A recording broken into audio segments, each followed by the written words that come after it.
لہٰذا حضرت ابو اسحاق رحمۃ اللہ تعالیٰ علیہ وہاں سے چشتی مشہور ہوئے۔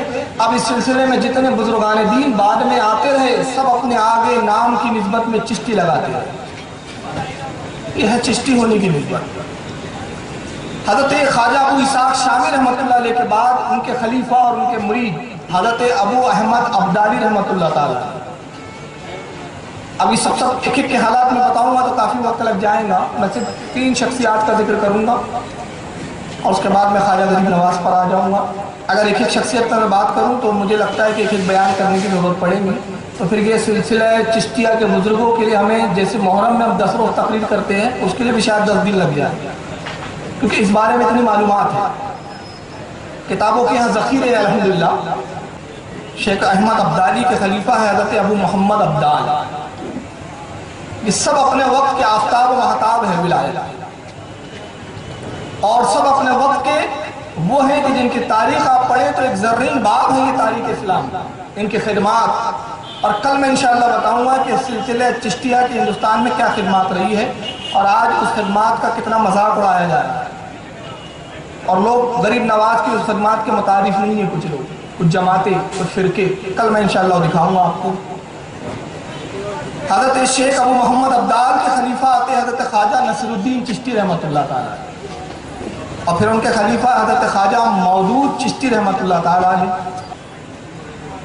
نیشاپور کا شہر ہے جہاں پر حضرت امام مسلم کی پیدائش ہوئی، جو علم حدیث کے اپنے وقت کے امام تھے، اور صحیح ستہ میں بخاری کے بعد جن کی کتاب مسلم سب سے مستند ترین کتاب مانی جاتی ہے، اسی شہر نیشاپور میں حضرت خواجہ عثمان ہارونی اس شہر کے ایک محلے جس کا نام ہارون ہے، اس ہارون علاقے میں پیدا ہوتے ہیں، اس نسبت سے آپ کے نام کے آگے خواجہ عثمان ہارونی چشتی نسبت لگائی جائے۔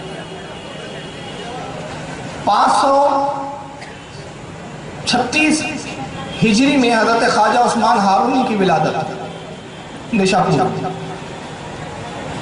خواجہ عثمان ہارونی اپنے وقت کے ولی کامل تھے، اور سیار الاولیاء جو حضرت سیدنا محمد بن مبارک رحمۃ اللہ تعالیٰ علیہ کی کتابیں یہاں رکھی ہوئی ہے، جس کے لکھنے والے حضرت سیار الاولیاء، جس کے لکھنے والے حضرت خواجہ نظام الدین اولیاء کے خلیفہ حضرت سید محمد ابن مبارک کرمانی رحمۃ اللہ تعالیٰ علیہ، وہ اپنی کتاب میں فرماتے ہیں کہ حضرت خواجہ عثمان ہارونی کا عالم یہ تھا کہ 16 سال کی عمر میں تمام علوم آپ نے پورے مکمل فرما لیے۔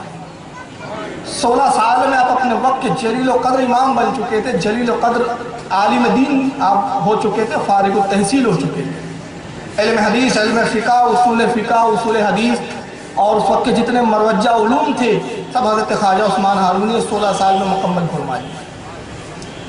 زہد و تقوی کا یہ عالم تھا حضرت خواجہ عثمان ہارونی رحمۃ اللہ تعالیٰ علیہ کا کہ روزانہ ایک قرآن عظیم ختم فرمایا کرتے۔ حضرت امام محمد ابن مبارک رحمۃ اللہ علیہ سیار الاولیاء اس کے اندر فرماتے ہیں، اور ایک دوسرا حوالہ آپ اور سن لیں، مونس الاربع صفحہ نمبر 26۔ مونس الاربع کی تصنیف ہے شہزادی بیگم جہارہ، جو حضرت اورنگزیب عالمگیر رحمۃ اللہ تعالیٰ علیہ کی سگی بہن ہے، اپنے وقت کی رابعہ بصریہ ہے، اپنے وقت کی عابدہ اور زاہدہ ہے۔ چنانچہ جہارہ بیگم اپنی کتاب مونس الاربع میں نقل کرتی ہیں کہ حضرت خواجہ عثمان ہارونی کے زہد و تقوی کا یہ عالم تھا کہ 70 سال تک مسلسل آپ نے ایک دن روزہ رکھا اور ایک دن آپ افطار سے رکھا، یعنی 35 سال آپ روزے سے رہے مکمل، اور 70 سال تک روزانہ قرآن عظیم ختم کرتے تھے۔ سال میں ہوتے 365 دن، 365 دن کو آپ 70 سے جب ضرب دیں گے تو 25,550 مرتبہ قرآن عظیم آپ نے ختم کروایا۔ یہ آپ کی عبادت اور زہد کا اور تقوی کا عالم ہے۔ چنانچہ خزینۃ الاصفیاء، جس کے لکھنے والے حضرت مفتی غلام سرور لاہوری رحمۃ اللہ تعالیٰ علیہ اپنی کتاب میں خزینۃ الاولیاء صفحہ نمبر 254 جلد نمبر 1 میں فرماتے ہیں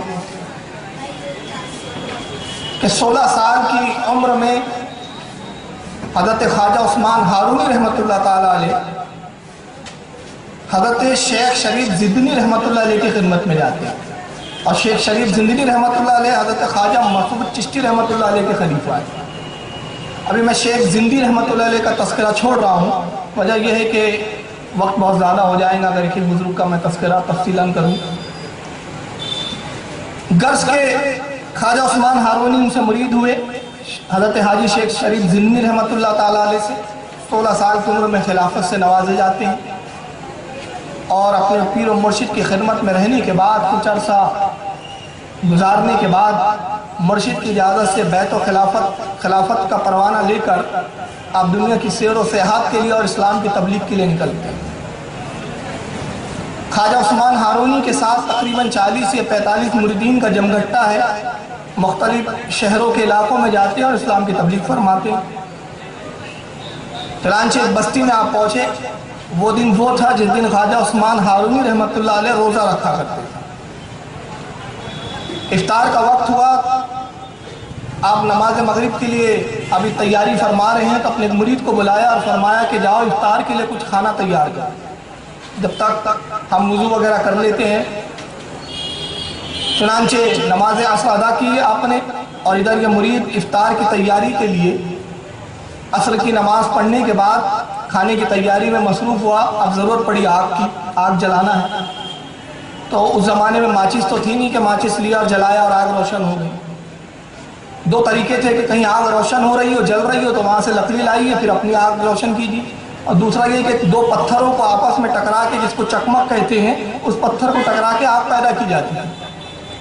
اب چکمک تھا نہیں، وہ پتھر تھا نہیں جس سے آگ پیدا کی جاتی ہے۔ چنانچہ یہ مرید آگ کی تلاش میں نکلتا ہے، اور جب بہت دور جنگل کے آگے نکلا تو ایک آبادی نظر آئی، دیکھا آگ کے شعلے بلند ہو رہے ہیں، آبادی میں داخل ہوا، اور جب معلوم ہوا تو پتہ چلا کہ یہاں ایک بہت بڑا آتش کدہ ہے، اور تقریباً 40,000 کی آبادی ہے جو آتش پرست ہے، آگ کی پوجا کرتی ہے۔ معبود انہوں نے اپنے آگ بنایا ہوا ہے، آس پاس کے جتنے اطراف کے گاؤں والے ہیں کہ سب آتش پرست ہیں، یہاں پہ عبادت کے لیے آتے ہیں، اور 20 بیل گاڑیاں بھر کے روزانہ لکڑیاں جلائی جاتی ہے یہاں، اتنا بڑا آتش کدہ۔ خواجہ عثمان ہارونی رحمۃ اللہ تعالیٰ علیہ کا مرید پہنچتا ہے، کہتا ہے کہ آگ دیجیے، آگ دیجیے، مجھے آگ کی ضرورت ہے۔ تو جو لوگ وہاں پرستش کر رہے تھے، عبادت میں مصروف تھے، آتے انہوں نے کہا ہمارا مکھیا وہ کھٹیا کے اوپر بیٹھا ہوا ہے، اس سے مانگو، ہمیں اجازت نہیں ہے کہ ہم اس آگ میں سے کچھ دیں۔ بہرحال المختصر وہ مکھیا کے پاس پہنچا، جس کا نام تاریخ میں مکشیا آتا ہے۔ مکشیا سے کہتا ہے کہ مکھیا جی آپ آگ عطا کر دیجیے۔ انہوں نے کہا نہیں، ہم یہ آگ نہیں دے سکتے، اور آگ اس لیے نہیں دے سکتے کہ یہ آگ ہماری معبود ہے، جس کی ہم عبادت کرتے ہیں، اس کے جز کو، اس کے حصے کو ہم کیسے تجھے دے سکتے؟ یہ ہمارے معبود کی توہین ہے، یہ ہماری عبادت کے آداب کے خلاف ہے، ہم آگ نہیں دے سکتے۔ چنانچہ یہ ہوا کہ مرید ناکام اور مایوس لوٹا۔ ادھر خواجہ عثمان ہارونی عصر کی نماز سے فارغ ہو چکے تھے۔ ارشاد فرمایا کیا ہوا؟ کھانے کی تیاری نہیں ہوئی؟ عرض کیا حضور کیا کریں، آگ کا انتظام نہیں ہوا، پاس ہی آتش پرستوں کی آبادی ہے، لیکن عالم یہ ہے کہ وہ آگ دینے کے لیے تیار نہیں ہے۔ آپ فرماتے آؤ ہمارے ساتھ چلو، ہم تجھے آگ دلوا دیتے ہیں۔ اب سرکار خواجہ عثمان ہارونی رحمۃ اللہ تعالیٰ علیہ اپنے مریدوں کے ساتھ تشریف لے جاتے ہیں۔ مکھیا کے قریب پہنچے اور مکھیا سے کہا کہ اے مکھیا، یہ آگ تمہیں دینے میں کیا اعتراض ہے؟ تھوڑی سی آگ دے دو، اس میں تمہارا کیا جائے گا؟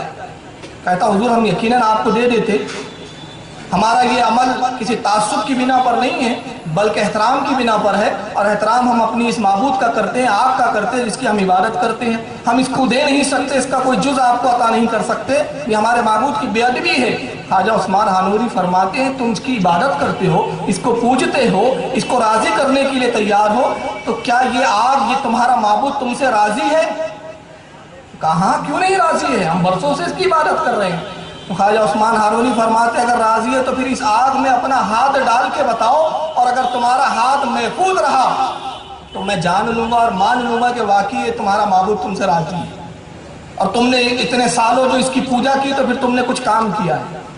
تو مکھیا کہتا ہے آپ کیسی عجیب بات کر رہے ہیں، آگ کا کام جلا دینا ہے، آگ کا کام کسی کو خاک کر دینا ہے، یہ آگ ہمیں کیسے چھوڑ سکتی ہے؟ میں اپنا ہاتھ کیا، اگر میں اپنا کرتا بھی ڈال دوں تو جلا کر خاک کر دیں گی، اس لیے کہ اس کا کام جلانا ہے۔ سرکار خواجہ عثمان ہارونی فی البدی فرماتے ہیں تو پھر اس آگ کو کیوں پوجتے ہو جو تمہیں جلا سکتی ہے؟ میں تجھے اس معبود کی طرف بلاتا ہوں جو اس آگ کا بھی خالق ہے۔ جو اس آگ کا بھی پیدا کرنے والا ہے، اور وہ قادر ہے کہ اپنے بندہ مومن کو، اپنے پسندیدہ بندے